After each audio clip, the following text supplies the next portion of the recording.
Hello guys, welcome to our YouTube channel. And last class में हम लोग ने कवर किया था ऑर्गेनाइजिंग का पार्ट नंबर 3, जहां आई होप आपको वीडियोस बहुत ही अच्छे लगे होंगे। और आज हम लोग कवर करने वाले हैं टॉपिक अपना लास्ट चैप्टर, मतलब ऑर्गेनाइजिंग चैप्टर का लास्ट पार्ट जो आज कंप्लीट करने वाले हैं, fourth.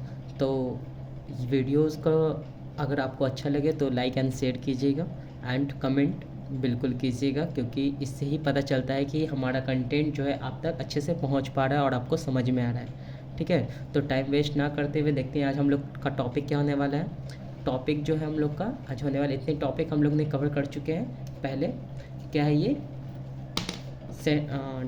Delegation of authorities, decentralisation. And आज का टॉपिक होने वाला है टाइप्स ऑफ ऑर्गेनाइजेशन, जो होने वाला है फॉर्मल और इनफॉर्मल। ठीक है, अगर जो लोग न्यू हैं, जो फर्स्ट टाइम ये वीडियोस देख रहे हैं, वो हम लोग ने आज पूरा ही कवर करने वाले हैं टॉपिक, मतलब हम पूरे स्टार्टिंग से कवर कर रहे हैं मैनेजमेंट से। तो प्लीज़ आप लोग स्टार्टिंग से वीडियोस जाकर देखें और इसको फॉलो कीजिए। हम लोग 12th का पूरा बेसिक कंप्लीट करने वाले हैं और अपने मार्क्स को इंक्रीज़ करने वाले बोर्ड एग्जामिनेशन के पर्पज़ से। और पूरी तरीके से आपको अगर क्लियर करना है बीएसटी सब्जेक्ट, तो ये वीडियोस, ये चैनल आपके लिए बेस्ट होने वाला है अगर आप पूरा वीडियोस को फॉलो करते हैं तब। तो देखते हैं हम लोग का टॉपिक क्या होने वाला है, formal organisation and informal organisation.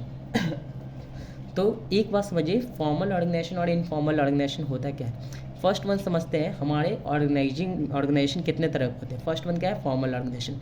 Formal organisation में, किसी भी ऑर्गेनाइजेशन में क्या होता है कि सिर्फ काम से रिलेटेड ही बात किए जाते हैं। काम से रिलेटेड बात कहने का मतलब क्या कि ऑर्गेनाइजेशन में जिस तरह के बिजनेस एक्टिविटीज़ परफॉर्म की जा रही है, तो सिर्फ बिजनेस की ही एक्टिविटीज़ के बारे में आप डिस्कस कर सकते हैं, उसके बारे में किसी से बात कर सकते हैं, उसके बारे में एम्प्लॉय से डिस्कशन कर सकते हैं, लेकिन वो काम से रिलेटेड होना चाहिए। वो फॉर्मली जानबूझकर क्या किया जाता है, ऑर्गेनाइजेशन के द्वारा इस तरीके से स्ट्रक्चर बनाया जाता है कि आप इधर उधर की बातें नहीं कर सकते हैं। ठीक है, तो आप सिर्फ काम से रिलेटेड ही अपना बिजनेस कर रहे हैं, अपना बिजनेस के से रिलेटेड बात कर रहे हैं ऑर्गेनाइजेशन में, तो वो कैसा ऑर्गेनाइजेशन कहलाएगा? Formal organisation. लेकिन इनफॉर्मल ऑर्गेनाइजेशन क्या होता है? ये अपने आप बिल्ड हो जाता है। अपने आप बिल्ड हो जाने का मतलब क्या कि जब आप फॉर्मल ऑर्गेनाइजेशन में काम कर रहे होते हो तो क्या होता है, आपस में दोस्ती हो जाता है। ठीक है, आपस में दोस्ती हो जाता है, फिर आप इधर उधर की उससे बातें करने लगते हो, तो ये बनाया नहीं जाता है, अपने आप बन जाता है। तो इतना समझिए कि जो काम से रिलेटेड सिर्फ बात की जाएगी उसको बोलेंगे फॉर्मल, और जो काम से रिलेटेड बात नहीं की जाएगी, इधर उधर की बातें कर सकते हैं या इधर उधर की चीज़ों को डिस्कस कर सकते हैं, तो उसको क्या बोलते हैं? Informal organisation. अब डेफिनेशन के थ्रू हम क्लियर करेंगे कि एक्चुअली में फॉर्मल ऑर्गेनाइजेशन होता क्या है और इनफॉर्मल ऑर्गेनाइजेशन क्या होता है। ठीक है, तो देखते हैं डेफिनेशन से, जो प्रॉपर आपको नोट्स मिलने वाला है यही है, आप लोग इसको फॉलो कीजिए। फॉर्मल ऑर्गेनाइजेशन देखिए होता है क्या है formal organisation? When manager are carrying on organising process. ठीक है, क्या बोल रहा है? व्हेन मैनेजर, जैसे कि हम लोग ने ऑर्गेनाइजिंग प्रोसेस में पढ़ा था, क्या 4 स्टेप में ऑर्गेनाइजिंग प्रोसेस होता है। फर्स्ट वन क्या था? Division of work. ठीक है, identification and division of work. Second one क्या था? Grouping the job and departmentalisation. Third one assignment of duties. And fourth one establishing reporting relationship, जो हमने फर्स्ट चैप्टर में कवर किया था ऑर्गेनाइजिंग के। ठीक है, तो क्या बोल रहा है? जब manager, when managers are carrying on organising process, जब मैनेजर ऑर्गेनाइजिंग का प्रोसेस कर रहा होता है, then as the result of organising process an organisational structure created.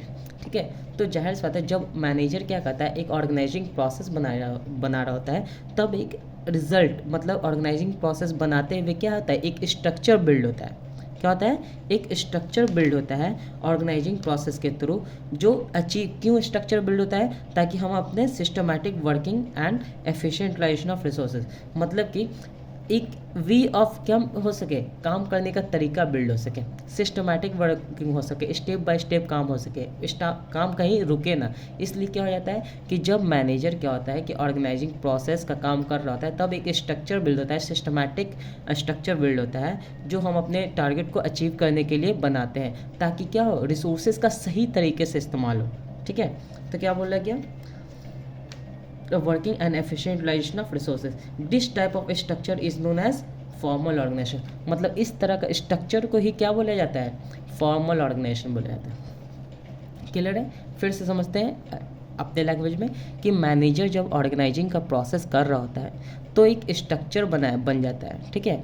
उसी ऑर्गेनाइजिंग प्रोसेस में क्या हो जाता है, एक स्ट्रक्चर बन जाता है ताकि हम अपने काम को सिस्टमैटिक वे में कर सकें, ठीक है, ताकि किसी तरह का कन्फ्यूज़न ना हो कि किसका क्या काम है, ठीक है। उसी स्ट्रक्चर को किस लिए बनाया जाता है, तो रिसोर्सेज का सही तरीके से इस्तेमाल करने के लिए।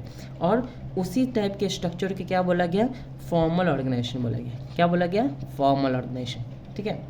देखिए, this structure is created by the manager. अब जाहिर सी बात है, जो मैनेजर जो ऑर्गेनाइजिंग का प्रोसेस है वो किसके द्वारा किया जा रहा है, मैनेजर के द्वारा किया जा रहा है। तो इसको क्या बोला गया, this structure is created by manager for achievement of organisation goals. मतलब इस तरह के स्ट्रक्चर को किसके द्वारा बनाया गया है, मैनेजर के द्वारा बनाया जाता है, इंटेंशनली बनाया जाता है ताकि अपने गोल्स को अचीव कर सके, ऑर्गेनाइजेशन गोल्स को अचीव कर सके, ठीक है। तो इसको बोला गया क्या, फॉर्मल ऑर्गेनाइजेशन। क्लियर है? देखते हैं फिर फीचर्स ऑफ फॉर्मल ऑर्गेनाइजेशन क्या होता है, ठीक है। इससे भी आपको क्लियर रहेगा फीचर्स का मतलब क्या होता है कि फॉर्मल ऑर्गेनाइजेशन आखिर में होता कैसा है। देखते हैं फर्स्ट वन क्या है, it is created intentionally by the process of organising. मतलब कि जब ऑर्गेनाइजिंग का प्रोसेस होता है तो इस तरीके से प्रोसेस किया जाता है ताकि ये स्ट्रक्चर क्या हो, बिल्ड हो जाए। कौन सा structure, the formal organisation. Clear है? ताकि फॉर्मल ऑर्गेनाइजेशन में क्या होता है, सिर्फ काम से रिलेटेड ही आपका एक दूसरे से रिलेशन हो, एक दूसरे से बातचीत हो, इधर उधर की बातें करना पॉसिबल ही ना हो। तो ये कैसे स्ट्रक्चर बनाया जाता है, जब ऑर्गेनाइजिंग का प्रोसेस हो रहा होता है तो इस तरीके से स्ट्रक्चर बनाया जाता है ताकि एक क्या हो, फॉर्मल ऑर्गेनाइजेशन क्रिएट हो जाए, ठीक है।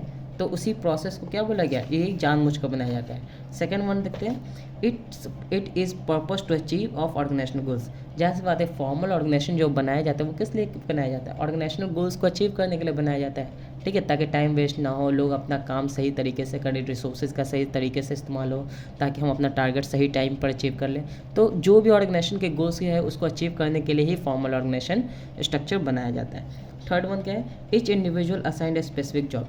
अब जाहिर सी बात है, जब फॉर्म क्या बोल दिया गया, जब हम ऑर्गेनाइजिंग का प्रोसेस कर रहे थे तो असाइनमेंट ऑफ ड्यूटीज़, जाहिर सी बात है जिसके जो भी एम्प्लॉयज़ आपके पास है उसके पोटेंशियल के अकॉर्डिंग, उसकी काम करने की क्षमता के अकॉर्डिंग हम उसको क्या करते हैं, उसको जॉब प्रोवाइड करते हैं according to their skills and qualification.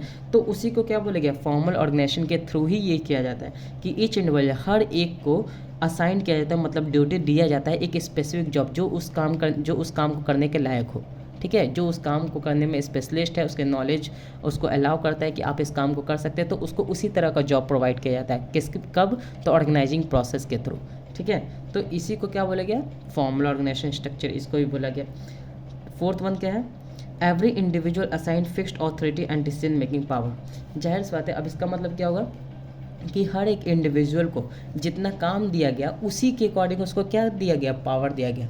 मतलब कि जितना काम, जितना रिस्पॉन्सिबिलिटी उतना ही ऑथोरिटी, ताकि ऑथोरिटी रहे तो ऑथोरिटी का वो गलत तरीके से इस्तेमाल ना कर सके, और ऑथोरिटी इतना ही दिया जा सकता है ताकि वो उस काम को कंप्लीट कर सके। हम लास्ट बार भी एग्जांपल दिए थे क्या, कि एक मिस्टर ए बंदा है, उसको 100 यूनिट प्रोडक्शन करने के लिए बोल दिया गया, तो वो क्या कर, प्रोडक्शन करने के लिए हमको रॉ मटेरियल चाहिए। जब वो रॉ मटेरियल लेने जाता है तो उसको रॉ मटेरियल यूज करने का राइट ही नहीं होता है, तो क्या वो बंदा अपना टारगेट अचीव कर पाएगा, नहीं। तो उसको जब रिस्पॉन्सिबिलिटी दिया गया तो उतना ही वे में उसको क्या मिलना चाहिए, ऑथोरिटी भी मिलना चाहिए, ताकि उस काम को क्या कर सके, पूरा कर सके। तो ये किसके थ्रू होता है, ऑर्गेनाइजिंग के ही थ्रू होता है, कि जिसको जितना रिस्पॉन्सिबिलिटी दिया जाता है उसी के अकॉर्डिंग उसको ऑथोरिटी भी दिया जाता है, ठीक है। तो यही किस प्रोसेस में होता है, तो ये ऑर्गेनाइजिंग फॉर्मल ऑर्गेनाइजेशन के केस में ही होता है, ठीक है। क्लियर है? Next point, it creates superior subordinate relationship. जाहिर सी बात है, जब हम ऑर्गेनाइजिंग प्रोसेस कर रहे होते हैं तो कौन, who will report to whom, एक पॉइंट आया था, तो कौन किसको रिपोर्ट करेगा, तो जाहिर सी बात है जूनियर ही अपने सीनियर को रिपोर्ट कर रहा होता है कि नहीं। तो ये क्या कर रहा है, ये फॉर्मल ऑर्गेनाइजेशन के थ्रू ही, एक फॉर्मल स्ट्रक्चर के थ्रू ही क्या होता है, सुपीरियर और सबऑर्डिनेट, मतलब अपने जूनियर का क्या बनता है, रिलेशन बनता है। वो कैसे बनता है, तो फॉर्मल ऑर्गेनाइजेशन के थ्रू बनता है, ठीक है।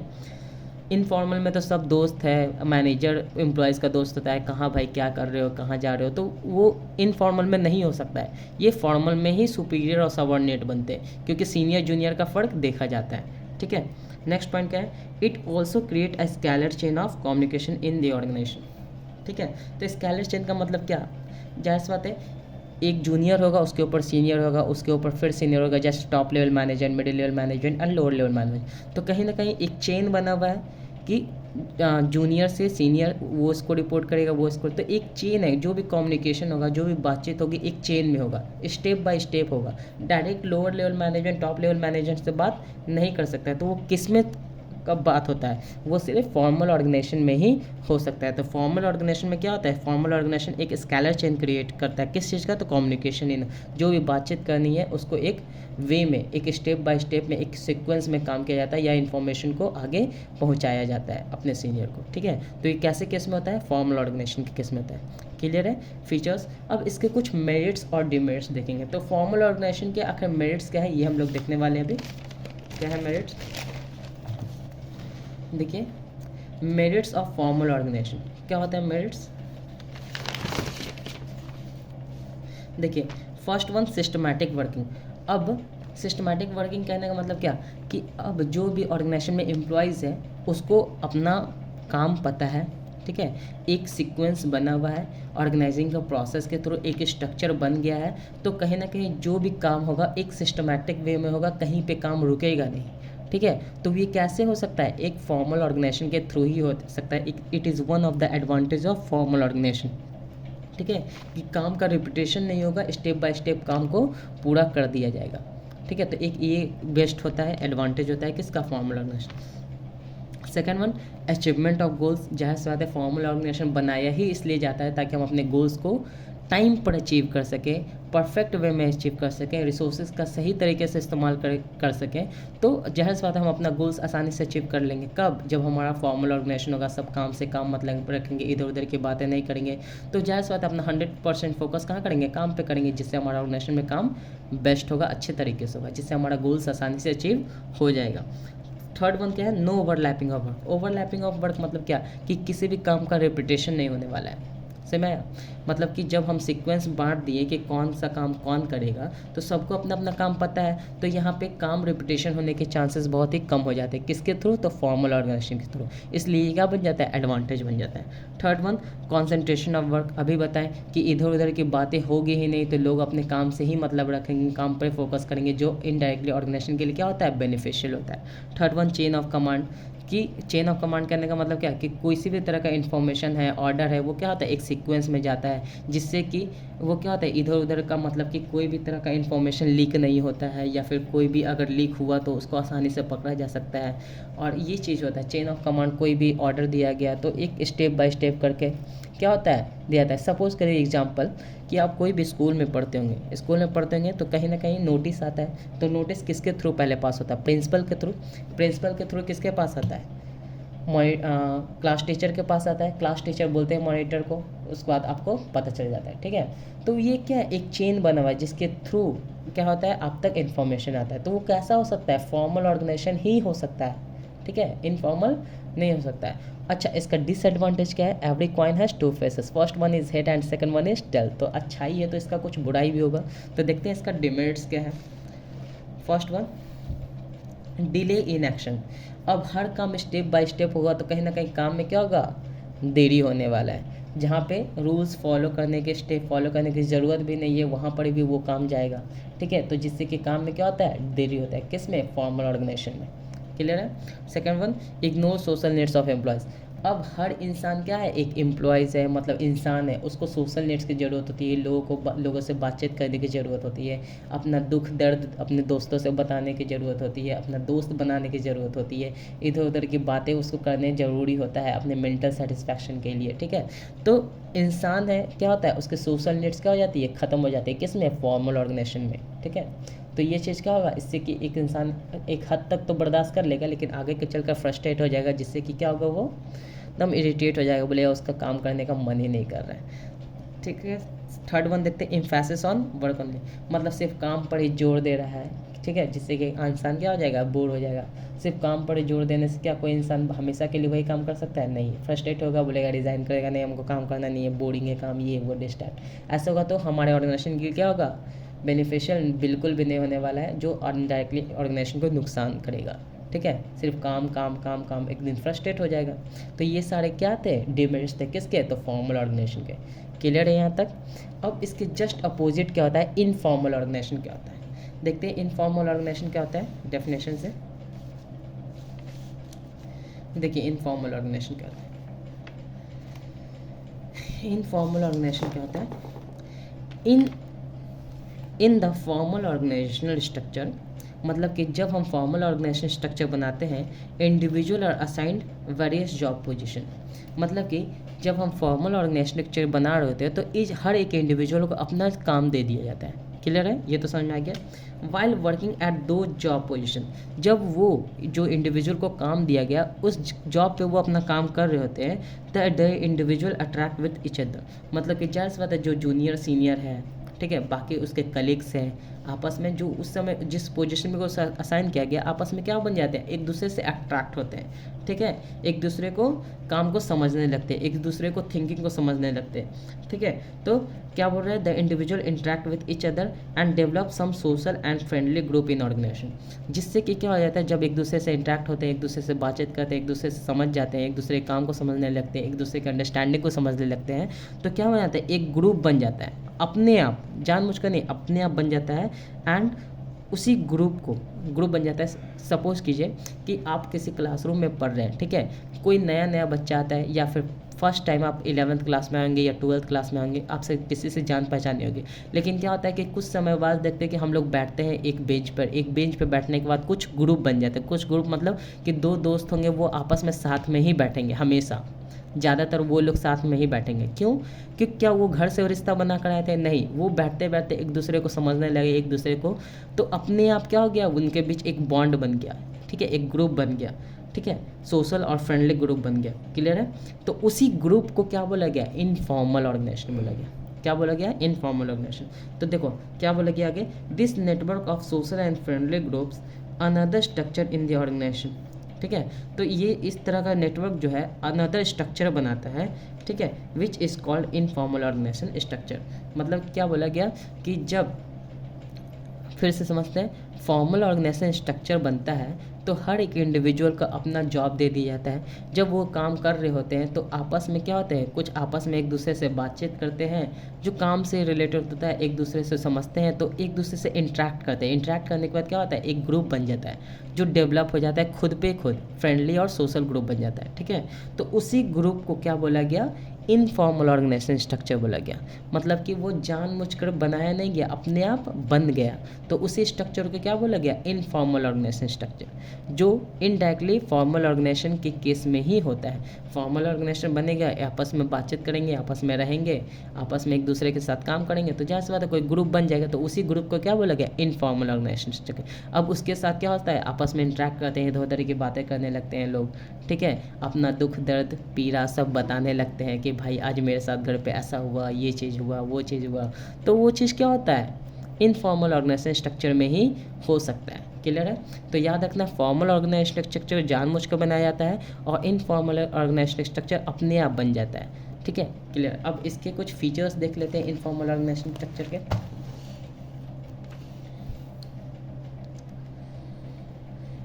देखो अब क्या बोल रहे थे, यहाँ पे थोड़ा सा और है, the informal organisation structure gets created automatically. अभी तो यही बोले कि इनफॉर्मल ऑर्गेनाइजेशन स्ट्रक्चर क्या होता है, अपने आप बन जाता है। The main purpose of such structure is getting psychological satisfaction. जहाँ से होता है, आपस में दोस्ती करते हैं, एक दूसरे से बातचीत करते हैं, अपने दुख दर्द पीड़ा को बताते हैं।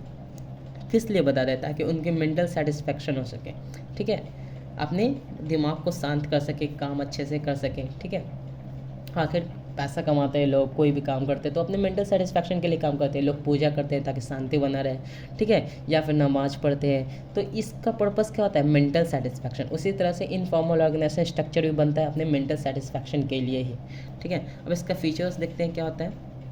सेम चीज़ जो पढ़ा है वही चीज़ फीचर्स में आएगा। देखो, informal organisation structure gets created automatically without any intended effort of manager. मतलब सिंपल वे में कि इनफॉर्मल ऑर्गेनाइजेशन स्ट्रक्चर अपने आप बन जाता है, इसमें किसी भी तरह का मैनेजर का इन्वॉल्वमेंट नहीं होता है। First point. Second point, it is found by employees to get psychological satisfaction.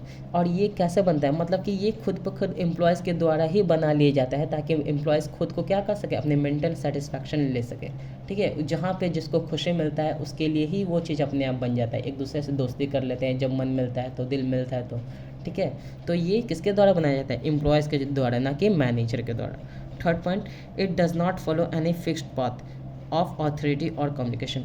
मतलब कि इस तरह का ऑर्गेनाइजेशन स्ट्रक्चर होता है जो किसी भी तरह का फॉलो मतलब कि क्या बोला गया, किसी भी तरह का रास्ता या फिक्स्ड पाथ को फॉलो नहीं कर सकता। ये चीज़ क्या हो सकता है, एक सीनियर भी अपने आप में एक जूनियर से दोस्ती कर सकता है, तो किसी भी तरह का बात उसको बोल देगा, फ्रेंडली ग्रुप बन जाएगा, ठीक है। या फिर किसी भी तरह का कम्युनिकेशन का कोई बात नहीं मतलब कि एक वे ऑफ कम्युनिकेशन नहीं होता है। तो इनफॉर्मल ऑर्गेनाइजेशन में ऐसा कुछ नहीं है कि तुम मेरा दोस्त हो तो तुम हमसे मतलब फॉर्मली बात करोगे या फिर कुछ ऐसा बात नहीं करोगे जिससे जो ऑर्गेनाइजेशन में नहीं बोला गया। नहीं, इनफॉर्मल ऑर्गेनाइजेशन में ऐसा कुछ नहीं होता है, कोई भी किसी से कुछ भी बोल सकता है। दोस्त जैसे दोस्तों में बात होती है वैसे ही इनफॉर्मल ऑर्गेनाइजेशन स्ट्रक्चर में होता है। क्लियर है। तो नेक्स्ट पॉइंट देखते हैं, sources of information can not be known under informal organisation. मतलब कि होता है ना कि कोई भी तरह का बात लीक हो गया या फिर हल्ला उड़ गया ऑर्गेनाइजेशन में, तो क्या कोई पता लगा सकता है कि आखिर में ये बात लीक कहाँ से हुआ है कि नहीं। तो इनफॉर्मल ऑर्गेनाइजेशन में ये पता लगाना बहुत ही ज़्यादा मुश्किल होता है, क्योंकि चेन तो है ही नहीं, कोई भी किसी को कुछ भी जाकर बोल दे रहा है, दो बात लगा कर बोल दे रहा है। तो किसी भी तरह का अगर इन्फॉर्मेशन लीक होता है तो इस तरह के इनफॉर्मल ऑर्गेनाइजेशन स्ट्रक्चर में पता लगाना बहुत ही ज़्यादा डिफिकल्ट हो जाता है, बहुत ही ज़्यादा मुश्किल हो जाता है, जो पता चलता ही नहीं है। ठीक है। नेक्स्ट पॉइंट देखते हैं, the existence of informal structure depends on the formal organisation structure. जाहिर बात है, जो इनफॉर्मल ऑर्गेनाइजेशन स्ट्रक्चर होता है वो किस चीज़ पे डिपेंड करता है, फॉर्मल ऑर्गेनाइजेशन स्ट्रक्चर पे डिपेंड करता है।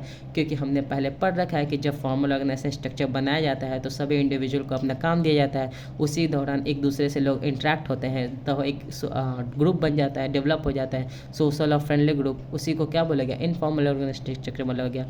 जब तक कि फॉर्मल ऑर्गेनाइजेशन स्ट्रक्चर बनेगा नहीं तो इनफॉर्मल ऑर्गेनाइजेशन स्ट्रक्चर बनना पॉसिबल ही नहीं है। सिंपल सी बात।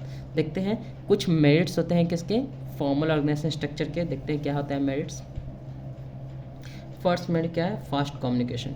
अब जाहिर सी बात है, अगर मेरा कोई दोस्त है, मैनेजर ही मेरा दोस्त है, तो क्या हमको कोई उसको बात बताने के लिए, कोई इन्फॉर्मेशन बताने के लिए हमको कोई चेन फॉलो करने की ज़रूरत है? नहीं। हम डायरेक्टली जाकर उसके कैबिन में जाकर बोल देंगे कि भाई ऐसा बात है।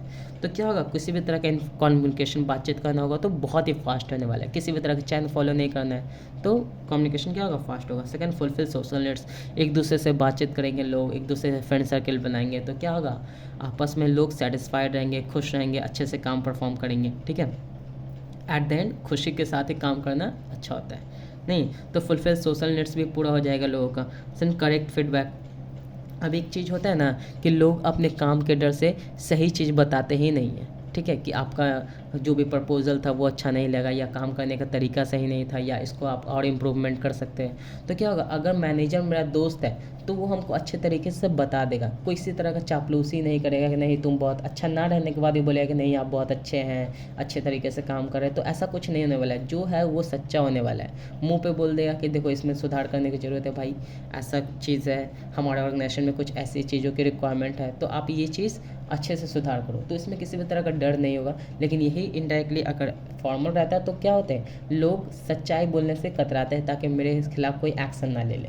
यहाँ पे ऐसा कुछ नहीं होने वाला, जो सही रहेगा वही चीज़ सामने वाला बोलता है। जैसे नॉर्मल दोस्तों में बोलते हैं, देखते हो रोस्ट करने के लिए एक दोस्त से बेहतर और कोई नहीं होता है। ठीक है, तो यही चीज़ होता है कहाँ, इनफॉर्मल ऑर्गेनाइजेशन स्ट्रक्चर में। देखते हैं इसका फिर डिमेरिट्स क्या होता है। लास्ट पॉइंट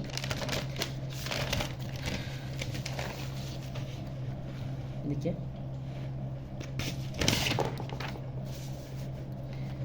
डिमेरिट्स क्या है, डिसएडवांटेज या फिर डिमेरिट्स सेम चीज़ होता है। तो फर्स्ट वन क्या है, इस तरह के ऑर्गेनाइजेशन में क्या होता है, स्प्रेड र्यूमर्स। स्प्रेड र्यूमर्स का मतलब होता है अफवाह फैलाना। अगर किसी भी तरह का गलत इन्फॉर्मेशन लीक हुआ या फिर कोई गलत इन्फॉर्मेशन क्या होता है, आसानी से इस तरह के ऑर्गेनाइजेशन में क्या होता है, फैल जाता है कि हम अपने बॉस को तो ये काम करते हुए देखे थे, हम अपने बॉस को तो देख रहे थे वो घूम रहा था, काम धाम नहीं कर रहा था, हमारा एम्प्लॉयज़ किसी से बात कर रहा था, वो बहुत लेट से आया था। मतलब बहुत सारे चीज़ स्प्रेड हो जाते हैं, रूमर्स हो जाता है जिसका सोर्स पता ही नहीं चलता है। वो कैसे होगा, तो किस तरह का ऑर्गेनाइजेशन में होता है, तो इनफॉर्मल ऑर्गेनाइजेशन स्ट्रक्चर में होता है। ठीक है, तो ऑब्जेक्टिव याद रखिएगा, ये सब पॉइंट आपको याद रखना है क्योंकि ऑब्जेक्टिव में पूछ लेगा, बताओ स्प्रेड र्यूमर्स किस तरह का ऑर्गेनाइजेशन स्ट्रक्चर में होता है। तो जाहिर सी बात आपको पता होगा कि स्प्रेड र्यूमर्स इनफॉर्मल ऑर्गेनाइजेशन वैसे स्ट्रक्चर में होता है, ठीक है। Next point, no systematic of work. अब किसी भी तरह का सीक्वेंस काम में नहीं है, सिस्टमैटिक वर्क हो ही नहीं रहा है। कोई फाइल इधर ले जा रहा है, कोई उधर ले जा रहा है, कौन सा इन्फॉर्मेशन कहाँ जाना चाहिए चल कहीं और जा रहा है, तो कोई भी तरह का काम सही तरीके से नहीं होगा। किसमें? इनफॉर्मल ऑर्गेनाइजेशन स्ट्रक्चर में, ठीक है, ये चीज़। Third one, may bring negative result. अब इस तरह के स्ट्रक्चर में क्या हो सकता है? नेगेटिव रिजल्ट भी आ सकता है, क्योंकि टाइम हो सकता है कि हम क्या करें कि मैनेजर तो मेरा दोस्त है, नहीं काम करेंगे तो हमको कुछ बोलेगा नहीं, टाइम पे थोड़ा सा लेट हो जाएगा तो क्या ही फ़र्क पड़ेगा, जिस वजह से हमारा ऑर्गेनाइजेशन क्या होगा? इनडायरेक्टली टारगेट अचीव नहीं कर पाएगा, हम अपने टारगेट तक पहुंच नहीं पाएंगे, हम अपना काम समय पर ख़त्म नहीं कर पाएंगे, ठीक है, जो हमारा प्रॉफिट होना चाहिए वो नहीं अचीव कर पाएंगे। तो कहीं ना कहीं नेगेटिव रिजल्ट भी आ सकता है। वो कैसे आ सकता है? क्योंकि हमने दोस्ती कर रखा है काम की जगह पे, काम नहीं चापलूसी कर रहा है इंसान, ठीक है, तो दोस्त है तो मैनेज कर लेगा, ऐसा कुछ किस में हो सकता है? सिर्फ इनफॉर्मल ऑर्गेनाइजेशन स्ट्रक्चर में होता है। यही फॉर्मल में होता तो कोई दोस्ती नहीं, कोई दिखावा नहीं, सिर्फ काम करना है। क्लियर है? Last point, more emphasis to individual interest. अब क्या होता है, इसका मतलब एक चीज़ और होता है कि अगर कोई भी एम्प्लॉयज़ मेरा दोस्त है, अगर हमको प्रमोशन देना हो और हम मैनेजर हैं, तो क्या होगा कि हम अपनी पर्सनल इंटरेस्ट मतलब अपने दोस्त को ज़्यादा चाहेंगे कि वो क्या है, उसको प्रमोशन मिल जाए, उसको बोनस मिल जाए, उसको कोई अच्छा अपॉर्चुनिटीज़ मिल जाए। तो आप मेरिट पे ना देकर क्या करने लगते हो? इंटरेस्ट लेने लगते हो, मतलब कि अपने दोस्तों में जिससे आपका अच्छा रिलेशन है उसको आप प्रमोट करना चाहते हो, ठीक है। तो ये चीज़ होने लगता है कहाँ? इनफॉर्मल ऑर्गेनाइजेशन स्ट्रक्चर में। यही फॉर्मल ऑर्गेनाइजेशन स्ट्रक्चर में क्या होगा कि जो बंदा अच्छे से काम करेगा, परफॉर्म अच्छे से करेगा, उसको प्रमोशन मिलेगा, उसका इंक्रीमेंट होगा, उसका ग्रोथ होना चाहिए। लेकिन इनफॉर्मल ऑर्गेनाइजेशन स्ट्रक्चर में ये सारी चीज़ हो जाता है, ठीक है। क्या हो जाता है कि लोग अपने फेवरेटिज्म करने लगते हैं, ठीक है। तो ये चीज़ किस में होता है? इनफॉर्मल ऑर्गेनाइजेशन स्ट्रक्चर में। तो यहीं तक हमारा टॉपिक था। यहाँ हमारा ऑर्गेनाइजिंग चैप्टर क्या होता है? कंप्लीट होता है। एक हम्बल रिक्वेस्ट करेंगे कि आपको अगर वीडियोस अच्छा लगता है तो लाइक ज़रूर करें, कमेंट करें, ठीक है, और दूसरे से शेयर भी करें और चैनल को सब्सक्राइब करें ताकि इन फ्यूचर आपको आसानी से ये कंटेंट मिल जाए, ठीक है। तो इसके लिए thank you so much and thank you everyone for 101 subscriber and you know very well. हम लोग लास्ट 10-15 दिन से क्या कर रहे हैं? यूट्यूब पे वीडियो बना रहे हैं। इतना जल्दी 101 सब्सक्राइबर के लिए बहुत बहुत बहुत शुक्रिया एंड आप ऐसे ही हमारे चैनल के साथ जुड़े रहें और वीडियो को अच्छे से देखें। Thank you very much and have a good day.